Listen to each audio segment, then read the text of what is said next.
Hey everybody, welcome back to another video. In this video, we're going to talk about the cardiac cycle, and we'll talk about what it is, how long it takes, what are the main events in it, and we're going to keep it very organized. We're going to fill out this chart throughout so you guys can understand it perfectly. And in addition, we'll talk about how to read an electrocardiogram very basically, and we'll also talk about what happens when we push blood into the aorta, okay? That's a very important topic.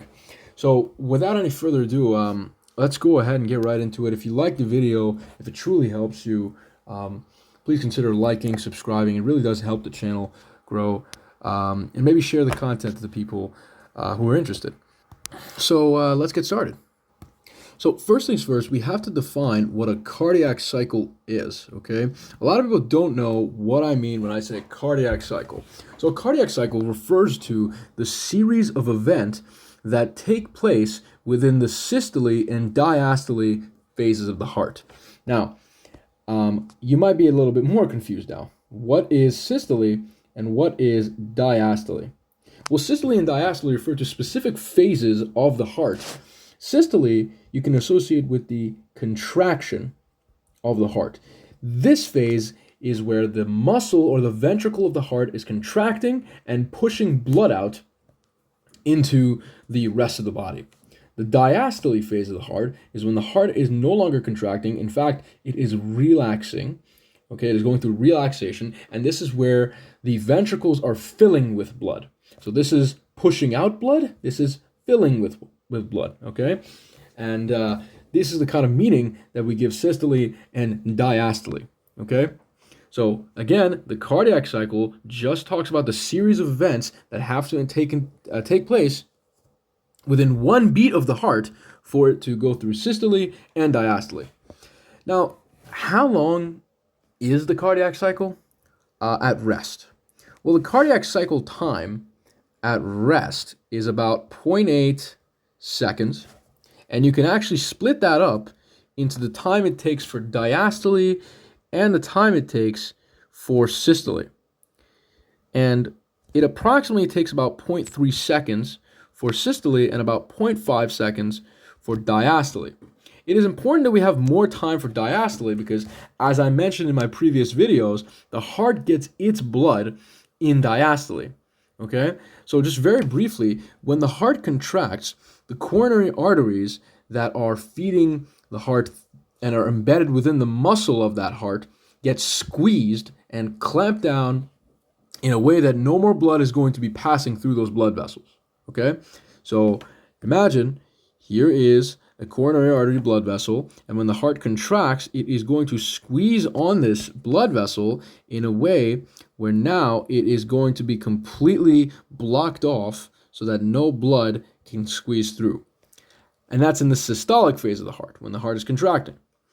But when the heart goes into diastole and it relaxes, guess what happens to that blood vessel? Well, guess what? It'll reopen back up and blood can pass through it, feeding the actual heart, okay? And that's why diastolic phase of the heart, which is 0.5 seconds, needs to be higher than the systolic phase so that the heart can get its own appropriate blood flow. There are certain diseases where the systolic phase is actually higher than the diastolic phase, and that can cause myocardial ischemia, meaning that the actual muscle of the heart can start dying. Okay, so with all of that aside, let's briefly talk about some electrocardiogram. Basics, okay? So here is what a normal ECG would look like. But beforehand, what is the ECG actually measuring? Well, the electrocardiogram is actually measuring the electrical activity going on within the heart. And I mean within all of the heart. So there's this little bump here, which is called the P wave. And then there's this whole giant wave of electrical activity. This portion specifically is the Q wave. This portion is the R wave, and this is the S wave. Together, all of these waves are called the QRS complex. Okay? This tiny wave here, right after the QRS complex, is called the T wave. And then there's this long isoelectric period before we launch another P wave. Now, an isoelectric period is a period where there is actually no electrical activity occurring, okay? There's no change in the electrical activity of the heart. So, really, what is this measuring? This is measuring the action potentials, okay? So the P wave represents atrial depolarization. Atrial depolarization. The QRS complex represents the ventricular depolarization. Ventricle depolarization. The T wave represents the ventricle repolarization. Repolarized, so relaxing of the ventricle, repolarizing. And then this is another P wave.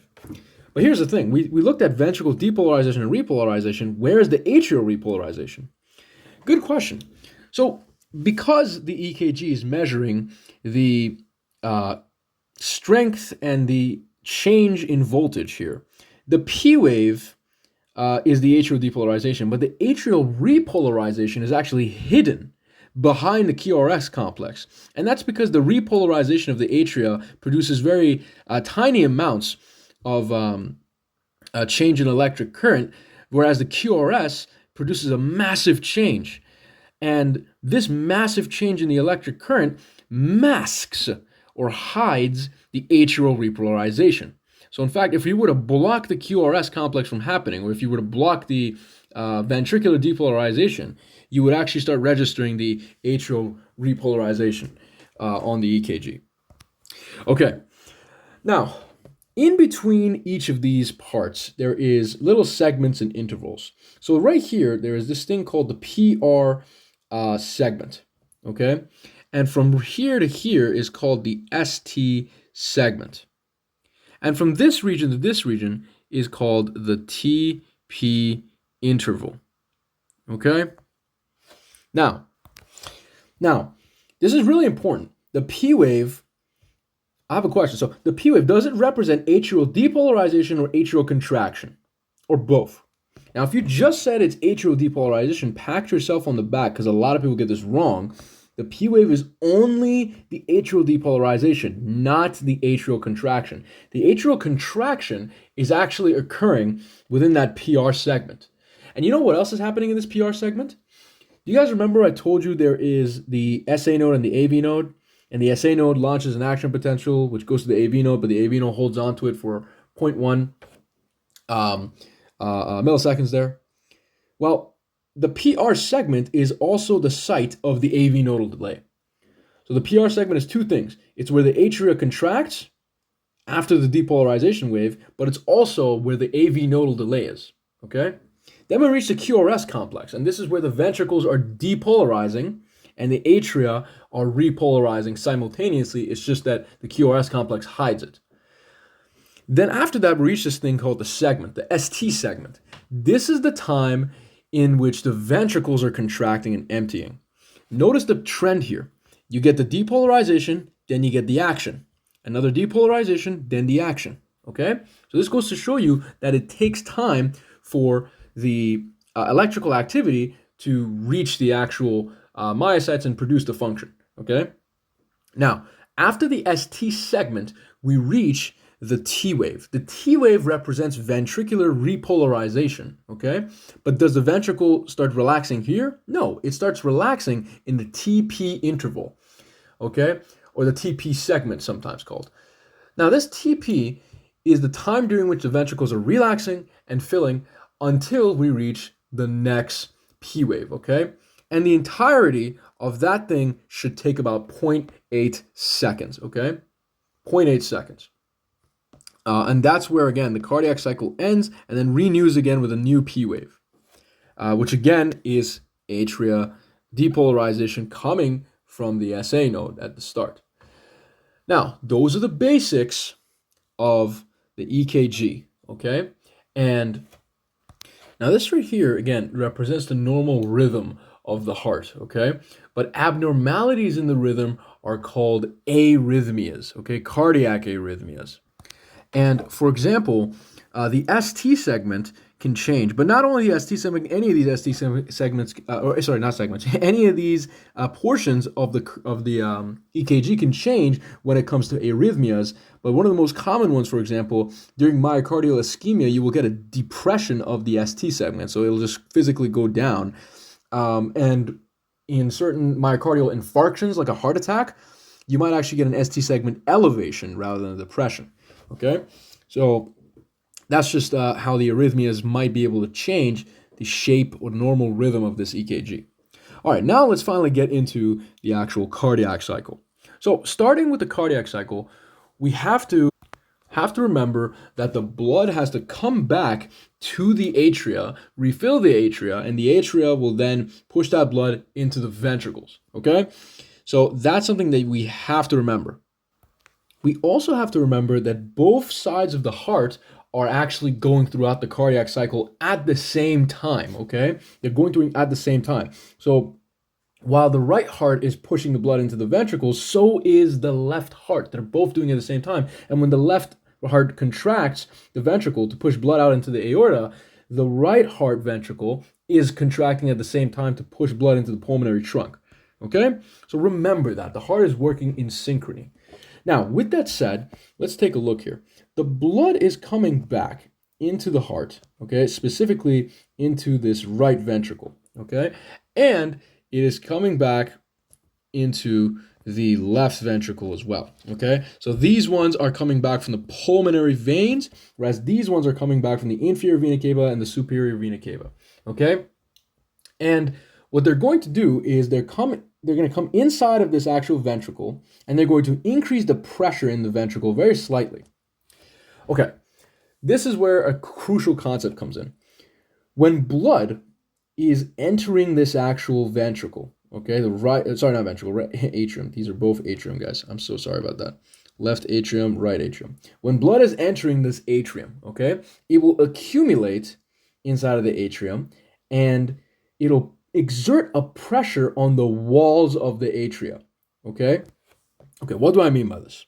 So you guys imagine you have a water bottle, okay? Imagine you have this water bottle, and inside of that water bottle was a specific level of water, okay? But now, let's say that I pump that water bottle completely full of water to the point where it's about to burst, and I close the cap of it so no water can leave, okay? What happens? Well, the water bottle is going to kind of expand a little bit because of the amount of water or liquid that's in it.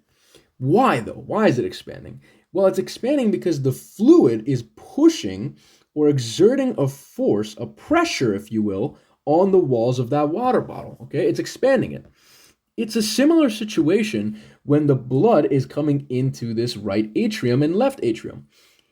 It is pushing on the walls of this actual heart, right atrium and left atrium, and it is exerting a pressure to slightly increase the pressure in the atria as compared to the ventricle, okay?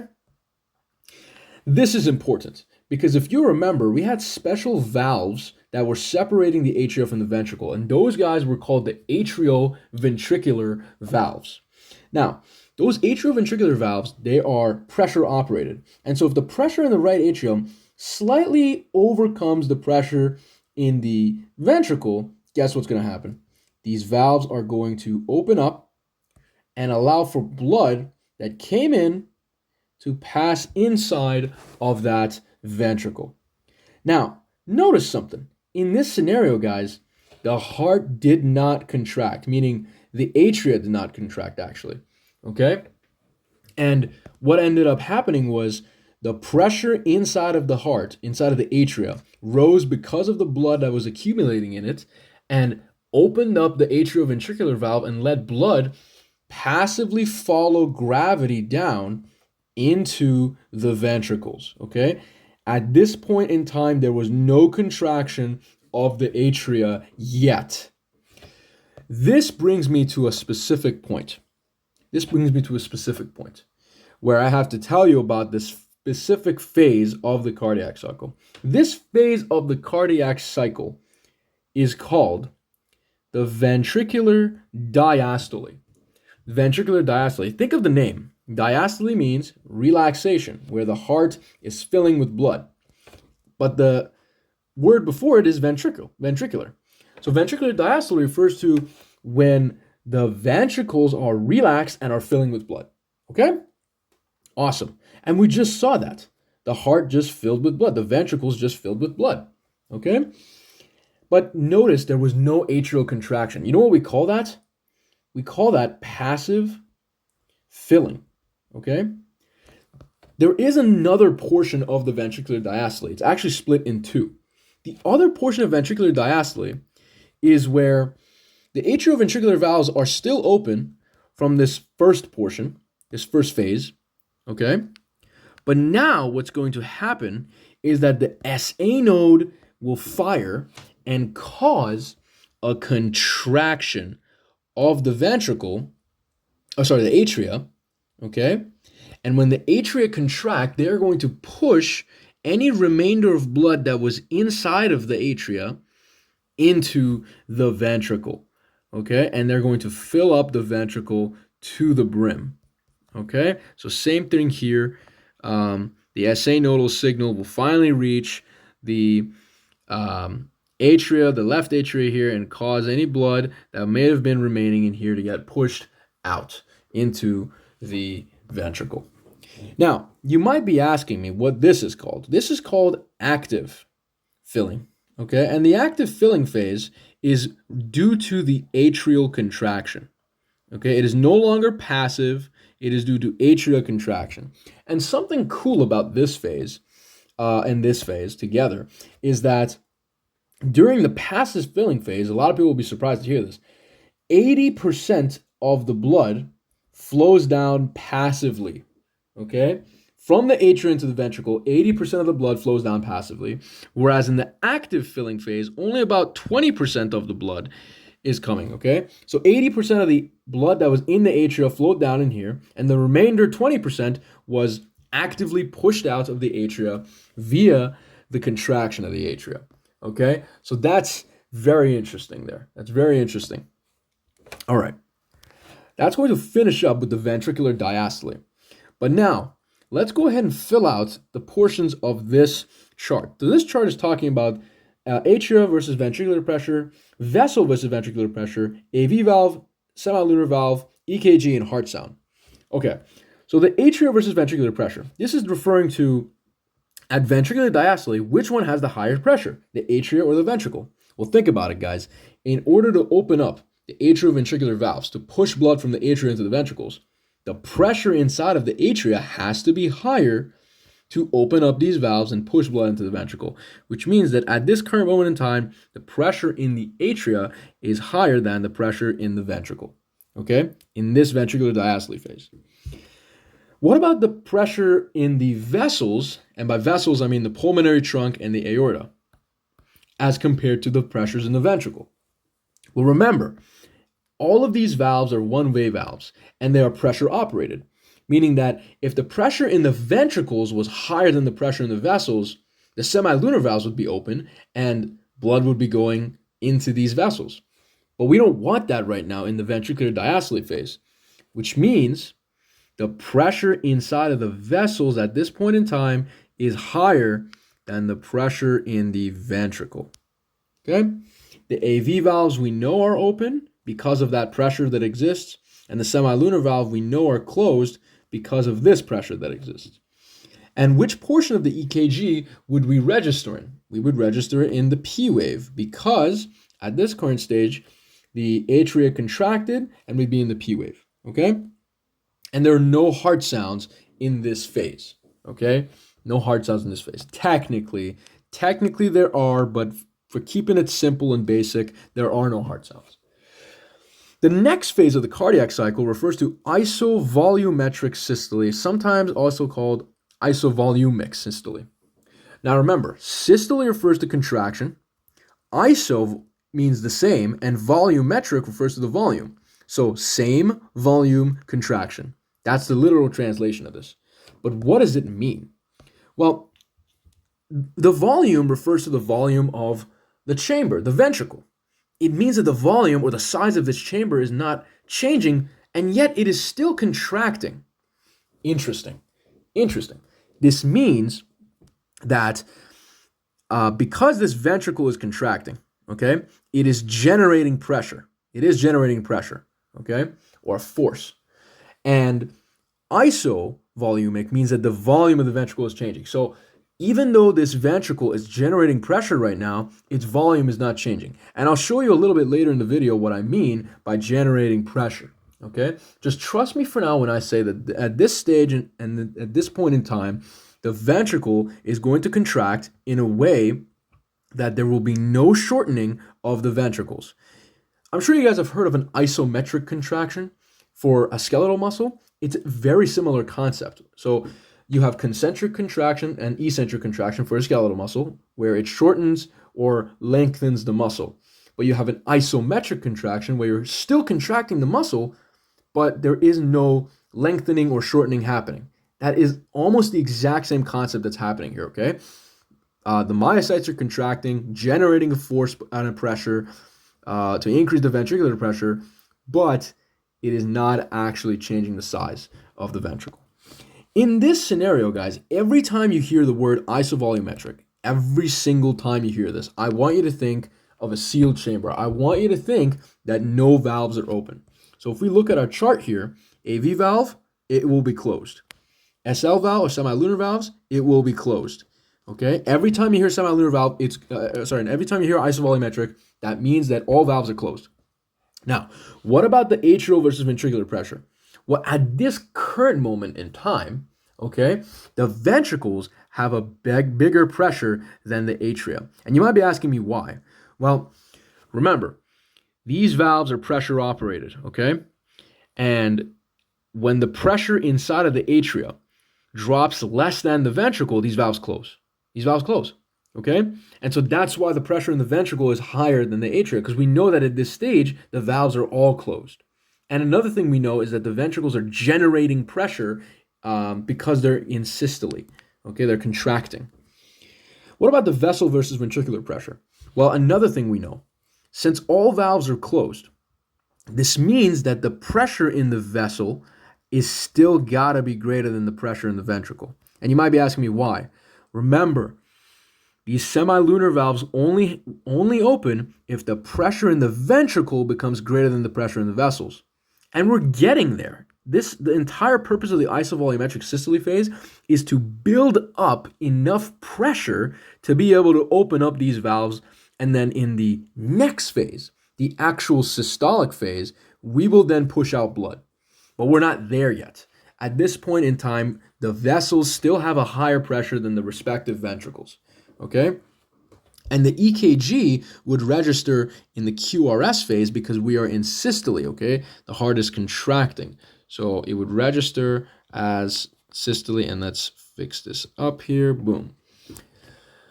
Is there a heart sound? Yes, there is. There is a heart sound, and that's called S1 or the lub sound. You guys know how the heart goes lub dub, lub dub? This is the lub portion, or S1. And it is really due to the closure of the atrial ventricular valves, both of them, okay? So remember how they were open in the ventricular diastole phase?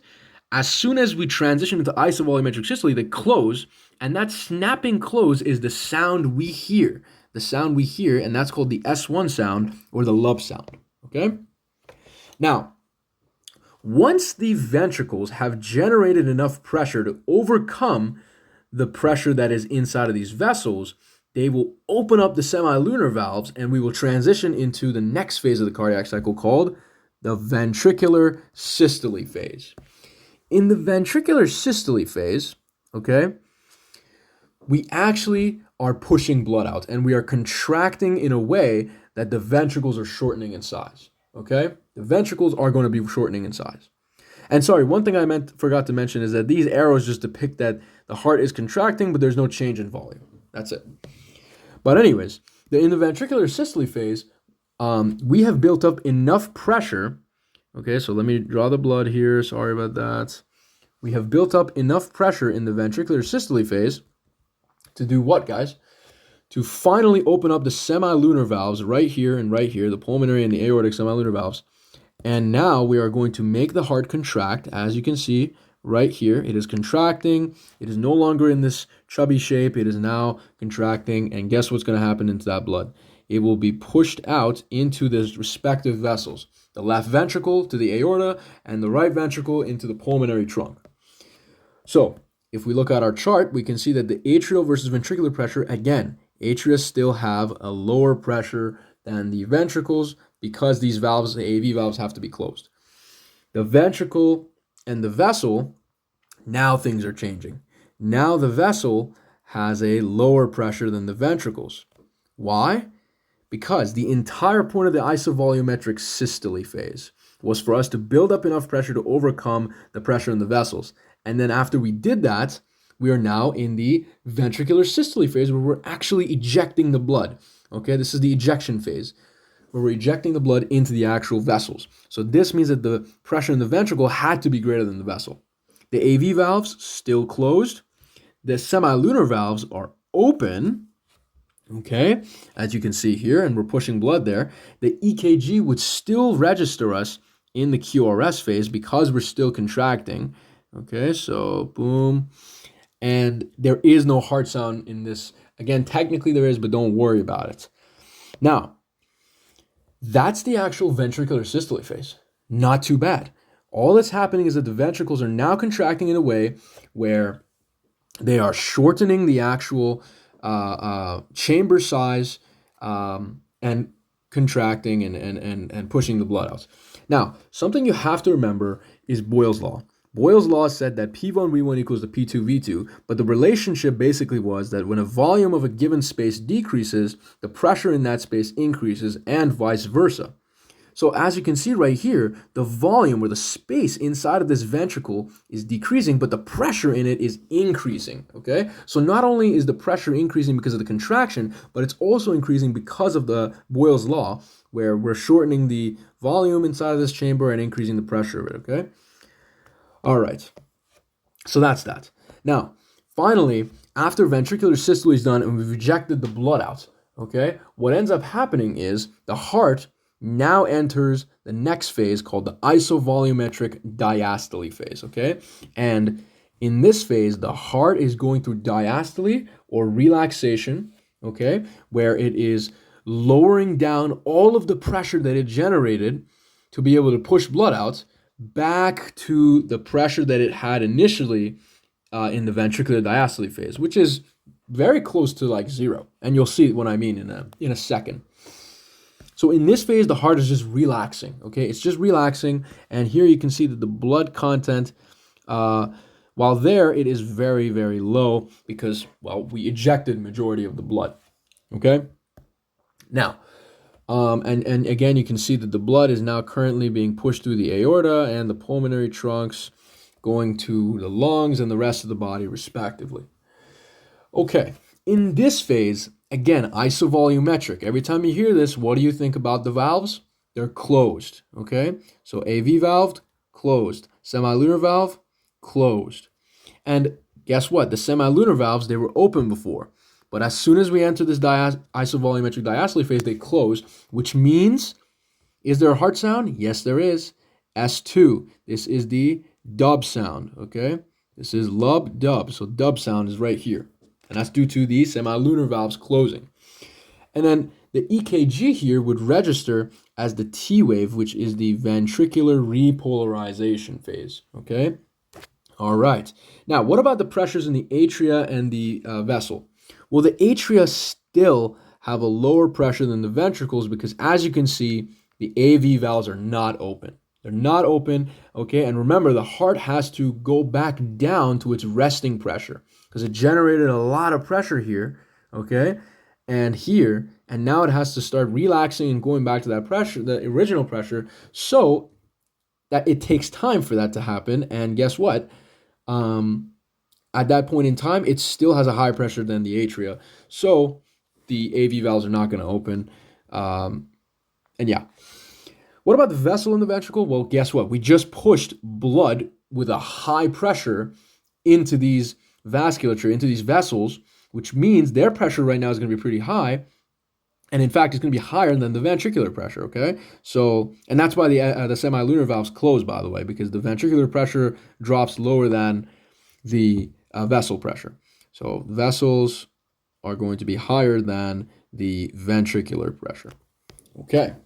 Now that we have filled out this chart, and now we're familiar with the cardiac cycle, let's go ahead and let's talk very briefly about some cool concepts here, okay? So again, I'll label this here for you guys, and let me get this stuff out of the way. This phase is going to be the ventricular diastole, you guys remember, okay? Diastole, and we split it into two parts. We said that it was actually going to be the passive phase and the active phase where the atria contract. This one right here is the isovolumetric systole phase. So the isosystole phase. So right here, where the heart was actually contracting, but the ventricles weren't shortening or changing in size. It was just that the pressure was increasing. And then finally, we have the ventricle systole, okay, the ventricular systole, where we were actually ejecting blood, all right, and the ventricle was shortening in size. And then we finished off with the isovolumetric diastole phase, okay, where again, we were actually relaxing the heart, getting ready to go back into ventricular diastole. So what do pressures look like here? Well, remember that the left and right heart generate different amounts of pressure because, well, first of all, the left heart has a thicker myocardium because it has to pump to the rest of the body, whereas the right heart has a thinner myocardium, therefore it can't generate as much force, aka pressure, and that makes sense because it only has to pump to the hearts, the lungs, which are basically right beside it. So what do they look like? Well, in the isovolumetric diastole, remember I said the whole point of it is to build up pressure to overcome the pressure in these vessels. And at this current moment in time, the pressure inside of the pulmonary trunk is 10 millimeters of mercury. And in the right ventricle, it's starting out at 2. Okay, it's starting out at 2 millimeters of mercury. Whereas in the left ventricle, the pressure in the aorta is about 80 millimeters of mercury. And the pressure in the left ventricle is starting out at 6. Again, remember the whole point of this isovolumetric phase is to build up the pressure. So the right ventricle will go from 2 millimeters of mercury all the way to 10 because these ventricular myocytes are contracting. They're going to build up pressure from 2 millimeters of mercury, which is what it was at rest, all the way to 10 millimeters of mercury to match the pressure in here. Okay? On the left side of the heart, we're going to go from 6 millimeters of mercury all the way up to 80 millimeters of mercury to match the pressure that is inside of the aorta. Okay? Then, as soon as both of these pressures overcome the pressures in the vessels, we transition to ventricular systole, where now the myocytes are going to contract, shorten the actual ventricle, increasing the pressure in it even more. Okay? And in fact, the pressure inside of the left ventricle will go from 80 to 120 in this little span in time, okay, and forcefully push a lot of blood out with high pressure into the aorta, okay? At this current moment in time, the aorta is still at 80 because we're still pushing blood into it. What about the right heart? Well, the right heart is at 28 millimeters of mercury. You can see that in this little span in time, it went from 10 to 28. And again, at this point in time, this pulmonary trunk is still at 10. If we look at the isovolumetric diastole, where the ejection phase is finished, and the heart is now going to have to restore its original pressure, what you end up seeing is, first of all, the pressure inside of the actual vessels will be higher than the ventricles. And you can see that. We pushed 120 millimeters of mercury pressure into the aorta. But guess what? Does that blood just stay there? No, it starts traveling to the rest of the body. So what happens? Some of that pressure that we pushed will dissipate. And so instead of it being 120, it is now about 100. Okay? And you can see that the same thing happens over here. Okay? So this guy is now around 28. Okay? Is around 28. And it doesn't dissipate as much because it's not being pushed as forcefully. So what happens in the ventricles then? Well, remember, I told you that the ventricles have to have a lower pressure in the isovolumetric diastole phase to keep the semilunar valves closed, and that makes sense because they're relaxing, they're getting ready to go back to the first phase of the cardiac cycle. So that means that they have to go back from the high pressure that they were initially all the way to their baseline. So this guy will go down from a pressure of 95 millimeters of mercury after ejecting blood all the way towards 4 millimeters of mercury, okay? And let's put arrows here to make things clearer. And the right ventricle will go from 15 millimeters of mercury all the way down to 5 millimeters of mercury. Now, guys, these numbers here, I don't want you to know these numbers or even memorize these numbers, okay? I'm just telling you these so that you can understand clearly what is happening within the cardiac cycle and how these pressure gradients are driving the blood flow. Because remember, Poiseuille's law tells us that flow equals to a change in pressure over resistance, and we know that pressure is directly proportional to flow, okay? So I'm just telling you these numbers to make things easier to understand. All right. Now, there is another concept that I do want you to know, okay? And this concept refers to the amount of blood that is currently inside of the ventricle in the isovolumetric systole and in the isovolumetric diastole phase.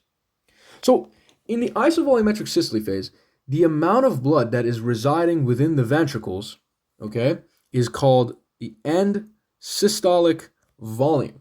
The end diastolic volume. Okay?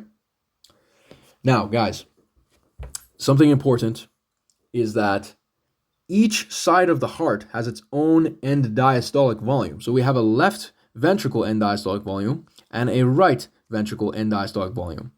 Volume just refers to the volume of blood, the amount of blood in milliliters. But here's the thing. What am I actually talking about? How can I define the end diastolic volume? Okay. So here was the ventricular diastole phase, correct? Ventricular diastole phase where I pushed blood into the ventricles, and then after diastole ended, I moved into this isosystole. So the blood that is currently inside of the heart in the isosystole represents the blood at the end of diastole. Okay, that's why it is called the end diastolic volume, because it is the blood that remains in the heart at the end of the diastolic phase. What about this part? Well, guys, this one is called the isovolumetric diastolic phase, but the phase that came before it was systole.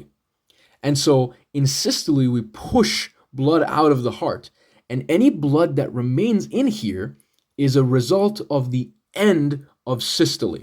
So we call this blood the end systolic volume because it is the amount of blood that is left inside of the heart at the end of systole. And you can see that there is a big difference here in the amount of blood that is left, okay? In fact, the left ventricular end systolic volume is around 65 milliliters, whereas the left ventricular end diastolic volume is around 135 milliliters. Now, guys, all of these numbers that I'm saying, I'm not just making them up. These are coming from a special diagram or graph called the Wigger's diagram. And the reason why I mostly cover the left heart value is just because the left heart is more important. Well, at least in most scenarios, the left heart is more important. But do realize that the right ventricle has its own end diastolic volume, and the right ventricle has its own end systolic volume, okay, which will definitely be less than this because it doesn't eject as much blood. But anyways, sorry about that. It has its own EDV and ESV per ventricle, but don't worry about the number difference too much, okay, between the ventricles. Just know that the left ventricular ESV is 65 and the left ventricular EDV is 135. Now, these two numbers, they give us a very, very special concept, if you will. And that concept that they give us is called the stroke volume, okay, which can be defined by a special equation. But before I define you with that equation, I have to tell you what the stroke volume is. The stroke volume, guys, is defined as the amount of blood that I push out of the heart per one beat. One beat, okay? So in one cardiac cycle, I push out a specific amount of blood. And how can you calculate that? How can you calculate that, guys? Well, you can calculate it by taking the EDV and subtracting it by the ESV. So my left ventricular end diastolic volume was 135, and my left ventricular end systolic volume was 65 milliliters. And so if I were to calculate this, guys, my stroke volume would end up being 70 milliliters. 70 milliliters, okay? This is very important. This is very important, okay? Because this means that per one cardiac cycle or one beat of the heart, I push out 70 milliliters of blood. Okay? How did I get this? How does EDV and ESV even tell me this? Well, the end diastolic volume is referred to as the amount of blood that I have inside of my ventricle before I push out the blood, before ejection. The end systolic volume represents the amount of blood after I pushed out the blood during the ejection phase. So if I take the amount of blood I had versus the amount of blood that is remaining after ejection, and I subtract them from one another, I get the amount of blood that I ejected. And that's 70 milliliters. That's my stroke volume. Another important concept is that you guys know that your heart has a heart rate. And your average heart rate is around, let's say, 70 beats per minute. If you were to take your heart rate and multiply it by your stroke volume, okay, you'll get a funky concept. You'll get something called the cardiac output, or CO, cardiac output. The cardiac output is measured in milliliters per minute, and it refers to the amount of blood you pump out per minute. Okay, it's easier to understand this mathematically. So if your average heart rate is around 70 beats per minute, right, and you multiply that by your average stroke volume per cardiac cycle, so per beat of the heart, you get 70 mLs, right? And if you multiply this together, you end up getting 4,900 milliliters per minute. Okay, what does this mean? This is your cardiac output. This means that at rest, at resting situations, okay, where you're not exercising or anything, your heart is pumping out 4,900 milliliters of blood per minute, okay? This is what your cardiac output is. It is the amount of blood pushed out of the heart per minute, whereas the stroke volume was the amount of blood pushed out per, in one cardiac cycle. So stroke volume is the amount of blood pushed out in one cardiac cycle, whereas the cardiac output is the amount of blood pushed out per minute, okay? And we know that we have 70 beats per minute, and thus, this is the amount of blood you're pushing out. For most of us right now at rest, we're pushing out around 5 liters of blood per minute, okay? And in fact, during exercising scenarios, this number can raise all the way up to 35 and even higher for certain athletes, okay? We will have a dedicated video discussing cardiac output and what contributes to cardiac output, okay? So that would actually be, in some of our future videos. But for now, I just want you guys to understand these concepts of systolic volume, diastolic volume, and so on. Now, the last topic that I want to discuss before we finish off this video is what happens to the aorta when we push blood into it, okay? Because the aorta is very special and something very crazy happens to it, okay? So let's go ahead and discuss what happens to the aorta when we push that blood into it, okay? And let me redraw this so things are easier to understand for you guys. Okay, boom, boom. So in this diagram, guys, I have drawn for you a left atria and a left ventricle, okay? And I've drawn it for you doing systole and during diastole, okay? So during systole, what do we know? We know that the left atrium, okay, the atrioventricular valves of it are closed. And the blood is currently inside of the heart and is about to be pushed out. That's systole, right? So during systole, the blood is being pushed out into the aorta. But it's not as simple as that. It's not as simple as that. So this blood that's coming into the aorta, guys, okay? Here's what it's going to do. The aorta is known as an elastic artery. It's known as an elastic artery. It's a very large elastic artery. And if you guys remember from the respiratory videos, we defined elasticity as the ability of something to recoil and assume the smallest size possible. So not only is this aorta able to expand, aka stretch out, but it is very elastic and it can snap back into a small size possible. So what does this mean? What does it look like even? So during systole, when the blood is coming into this aorta, right, it is pushing on its walls, okay? It is pushing on the walls of this aorta, and what it's going to do is it'll expand it out. It'll balloon it outwards, okay? It'll balloon this aorta outwards because this blood is coming in at 120 millimeters of mercury pressure, if you remember, okay? If you don't, rewind. And it is going to forcefully push on these walls and cause it to expand a bit. But at the same time, some of the blood will continue forward, okay, and go to the rest of the body. This is going to increase the pressure inside of this aorta to 120 millimeters of mercury, okay? As soon as the blood gets pushed into it, it'll become 120 millimeters of mercury, okay? Because guess what? The blood is forcefully pushing out this actual walls.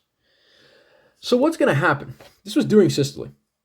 And then as soon as we go into diastole, what happens? The semilunar valve closes, okay? And this actual atria, sorry, not atria, this aorta will snap back. During diastole, okay, it'll snap back. Remember how it expanded in size, but it is also elastic in nature? The aorta will snap back right now, okay? Snap back. And here it is, snapping back, assuming the smallest shape possible because it's very elastic. And it'll forcefully push out a lot of blood forward, okay? A lot of blood forward, and some of the blood will fall backwards. Okay, let's pause here very quickly.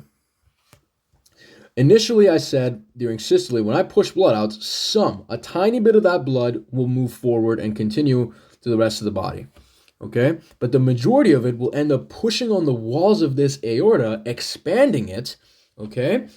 And as soon as we transition from systole to diastole, that aorta will snap back, okay, and push all of that blood now to the rest of the body, okay? And I said at this point in time, its pressure was 120, and at this point in time, when we push all the blood out to the rest of the body, okay, the pressure in here drops down to 80 because guess what?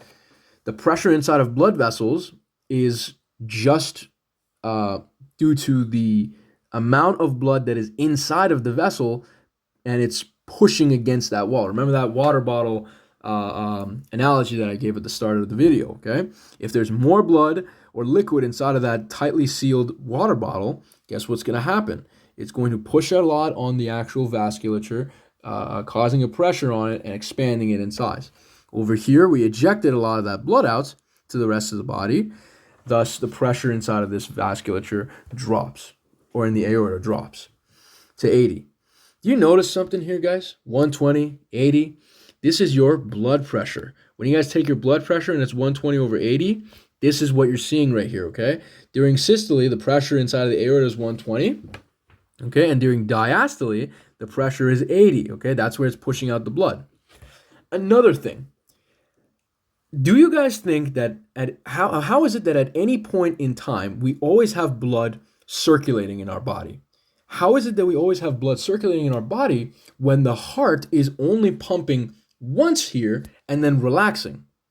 How? How is it that we have that? Well, guess what?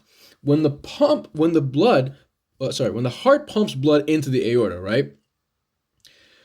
Technically, blood goes to the rest of the body. But when it goes into diastole, it's not pumping. So there should be no more blood going to the rest of the body, right? Wrong. Because of this effect, because of the fact that the aorta has this elastic ability to it, okay, it is now technically pumping blood to the rest of the body during the diastolic phase of the heart, okay, in a way that the body is continuously having a circulation, even during the diastolic phase of the heart when it's not pumping, okay? So what is this effect called? What is this effect called when the aorta balloons outwards or expands due to this pressure and then recoils and pushes the blood to the rest of the body? This is called the Wind-Kessel effect. Okay, this is known as the Wind-Kessel effect. And it's very, very important. Okay, very, very important in keeping a constant circulation and constant pressure gradient going through the rest of the vasculature. Okay, all right. Now, the other point was that, yeah, true, we pushed a lot of blood out towards the rest of the body, but we pushed some of it retrograde back down towards the actual semilunar valve. Where do you think this is going to go? Well, since this is the aortic semilunar valve, and if you guys remember for my video, like 2 videos ago, I said that the semilunar valve has openings to the coronary arteries, okay? And that's when the heart gets its own blood, okay? So during diastole, when we said the heart gets its blood, guess what? When the aorta goes through the Wind-Kessel effect, it pushes the blood back into the actual cusps of the aortic semilunar valve, where the blood will then accumulate and then pass through those little openings into the coronary arteries and then feed the heart during diastole, okay? And in fact, the heart gets 80% of its blood during diastole and about 20% of its blood during systole, okay? But again, remember from the start of the video, I said it's harder for the blood to get to the heart during systole because when the heart is contracting, it is clamping down the coronary arteries that are feeding it, okay? All right, guys, that is going to finish up the entire video on the cardiac cycle. We covered a lot today. If you understood all of this, you are in great shape. The next video is going to be on the Wigger's diagram, specifically covering the left ventricle, or the left heart. Sorry about that, left heart Wigger's diagram, and we'll go in deep detail discussing that. And then the video after that, we'll talk about the cardiac output and how it can be regulated, okay? If you guys enjoy the video, if you actually learned something from it, please like, comment, subscribe, and I'll see you on the next one.